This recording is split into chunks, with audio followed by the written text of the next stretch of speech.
Bharatiya Janata party ने हमेशा राजनीति में अप्रत्याशित फैसलों से सबको चौंकाया है। चाहे बात राष्ट्रपति चुनाव की हो, उपराष्ट्रपति के चयन की या फिर राज्यों के मुख्यमंत्री की नियुक्ति की। पार्टी ने हर बार ऐसे फैसले लिए हैं जिनकी उम्मीद नहीं की जाती थी।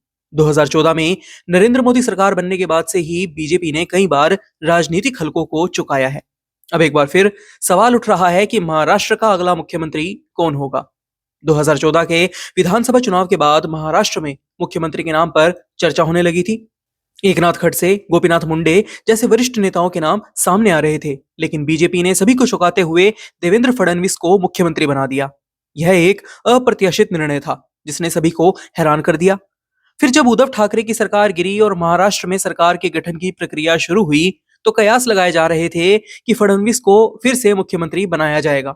लेकिन बीजेपी ने फिर से सबको चौंकाते हुए एकनाथ शिंदे को मुख्यमंत्री बना दिया और फडणवीस को उप मुख्यमंत्री की जिम्मेदारी दी। इस बार भी यह हर किसी के लिए अप्रत्याशित था, क्योंकि पार्टी ने पहले से कुछ और ही संकेत दिए थे। इसके अलावा मध्य प्रदेश में भी बीजेपी ने चौंकाने वाला कदम उठाया था। जब चुनावों के दौरान यह अनुमान था कि कांग्रेस सत्ता में लौटेगी, तो बीजेपी ने शिवराज सिंह चौहान की बजाय मोहन यादव को मुख्यमंत्री बना दिया, जो एक बड़ा चौंकाने वाला निर्णय था। इसी तरह राजस्थान में भी बीजेपी ने पहला चुनाव जीतने वाले भजन लाल शर्मा को मुख्यमंत्री बना दिया, जबकि पार्टी के कई वरिष्ठ नेता इस पद के लिए दावेदार थे। राष्ट्रपति चुनावों में भी बीजेपी ने कई ऐसे नाम सामने लाए जिनकी उम्मीद राजनीतिक गलियारों में कम ही की जाती थी। रामनाथ कोविंद और द्रौपदी मुर्मू के नामों की चर्चा किसी को नहीं थी, लेकिन बीजेपी ने दोनों को राष्ट्रपति बनाया और इस फैसले ने देश भर को चौंका दिया। अब जब महाराष्ट्र में एक बार फिर सरकार गठन को लेकर चर्चा है, तो सवाल यह है कि क्या बीजेपी फिर से एक अप्रत्याशित चेहरा सामने लाएगी?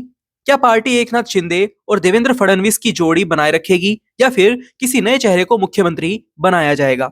बीजेपी की राजनीति में हर बार कुछ नया होता है और इस बार भी वह एक चौंकाने वाले फैसले की ओर बढ़ सकती है। वहीं इस पूरी खबर पर आपको क्या लगता है कि इस बार महाराष्ट्र का सीएम कौन बनेगा? अपनी राय हमें कमेंट बॉक्स में जरूर बताइएगा। फिलहाल के लिए इतना ही। एक बार फिर से लौटेंगे एक नई अपडेट के साथ।